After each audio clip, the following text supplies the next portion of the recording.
Hi, అందరూ ఎలా ఉన్నారు? నేను మీ love you mummy. Hi friends, అందరూ బాగున్నారా? బాగున్నారని అనుకుంటున్నాను. నేను ఈరోజు చూపించబోయే వీడియో ఏంటంటే, ఇవి మా చెట్లకి కోసుకున్న చిక్కుడుకాయలండి.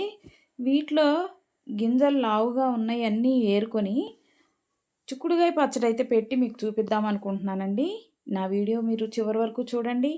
నేను పెట్టిన పచ్చడి మీకు నచ్చినట్లయితే లైక్ చేయండి, షేర్ చేయండి, సబ్స్క్రైబ్ చేయండి, కామెంట్ మాత్రం తప్పకుండా పెట్టండి.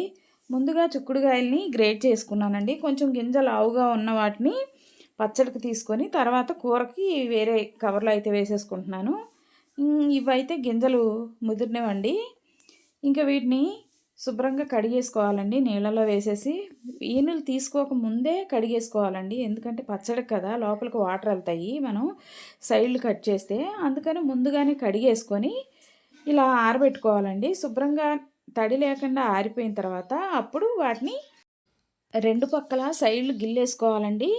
సన్నగా దారాల్లాగా పీచు వస్తుంది కదండి, ఆ పీచును కూడా తీసేసుకోవాలి. ఎక్కువగా తీసేస్తే మనం నూనెలో వేయగానే విడిపోతుందండి కాయ. అందుకని చెప్పేసి ఏదో సన్నగా తీయనట్టుగా తీయాలండి. తీస్తే పచ్చడిలో అప్పుడు చిక్కుడుకాయ కాయలాగే ఉంటుందండి, ఇడిపోకుండా. లేకపోతే ఏమవుతుందంటే ఇడిపోయి గింజలన్నీ పచ్చడి నిండా గింజలే ఉంటాయండి. అందుకని చెప్పి లైట్గా తీసుకోవాలి. ఇప్పుడు మేము పచ్చడికి మనకి ఏమేమి కావాలో ఇంగ్రీడియంట్స్ చూపించేస్తున్నాను చూడండి. చిక్కుడుకాయలు, అలాగే పసుపు, కారం, ఉప్పు, ఆవాలు, మెంతులు, చింతపండు గుజ్జు, వెల్లిపాయలు కూడా కావాలండి. ఆవాలు అయితే మిక్సీ పట్టేసుకున్నాను, మెంతులు కూడా, అలాగే వెల్లుల్లిపాయలు కూడా ఇలాగా కచ్చాపచ్చాగా దంచి పెట్టుకున్నానండి. ఇంకా పొయ్యి మీద కళాయి పెట్టేసి ఒక 100 గ్రాముల పైన ఆయిల్ అయితే వేసుకున్నాను. ఇంకా స్టవ్ వెలిగించేసుకొని నూనె కొంచెం హీట్ అయిన తర్వాత అందులో మనం చిక్కుడుకాయలు శుభ్రం చేసి పెట్టుకున్న చిక్కుడుకాయలు ఉన్నాయి కదండి, అవి అయితే ఆయిల్లో వేసుకోవాలి. వేసుకొని సిమ్లో పెట్టి స్టవ్ వేయించుకోవాలండి. ఇలాగా బాగా వేయించుకున్న తర్వాత, బాగా అంటే నల్లగా వచ్చేదాకా కాదండి, లైట్ కలర్ మారేంత వరకు వేయించుకోవాలి. వేయించుకున్న తర్వాత చూడండి నేను ఎలా వేయించాను. ఇలా వేగిన తర్వాత స్టవ్ ఆఫ్ చేసి వేయించుకున్న చిక్కుడుకాయలు కొద్దిసేపు చల్లారాలండి. చల్లారిపోయినాయి. ఇంకా అందులోకి కావాల్సిన ఇంగ్రీడియంట్స్ వేసేసుకొని పచ్చడి అయితే పట్టేసుకుందాము.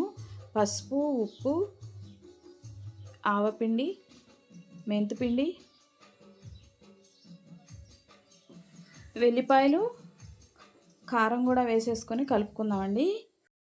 ముందుగా ఉడకబెట్టుకొని పక్కన పెట్టుకున్న చింతపండు గుజ్జు కూడా ఒక 2 స్పూన్లు అయితే తీసుకొని వేసేసుకున్నామండి. ఇప్పుడు మనం వేసుకున్న దినుసులు మొత్తం చిక్కుడుకాయ ముక్కలకి పట్టేలాగా బాగా కలుపుకోవాలి. ఇలా బాగా కలిపేసిన తర్వాత ఒక 2 రోజులు 3 రోజులు అలా ఉంచితే అండి చక్కగా మనం వేసిన కారం, ఉప్పు, పసుపు, చింతపండు అన్నీ చిక్కుడుకాయ ముక్కలకు పడుతుంది. తినడానికి కూడా చాలా చాలా టేస్టీగా ఉంటుంది. పచ్చడి అయితే సూపర్గా ఉందండి. నేను టేస్ట్ చేసి చూశాను, అన్నీ పర్ఫెక్ట్గా సరిపోయినాయి. మీరు కూడా ఇలా ట్రై చేయండి. మీకు ఎలా వచ్చిందో కామెంట్ సెక్షన్లో పెట్టండి. నా వీడియో మీకు నచ్చినట్లయితే లైక్ చేయండి, షేర్ చేయండి, సబ్స్క్రైబ్ చేయండి, కామెంట్ పెట్టండి ప్లీజ్.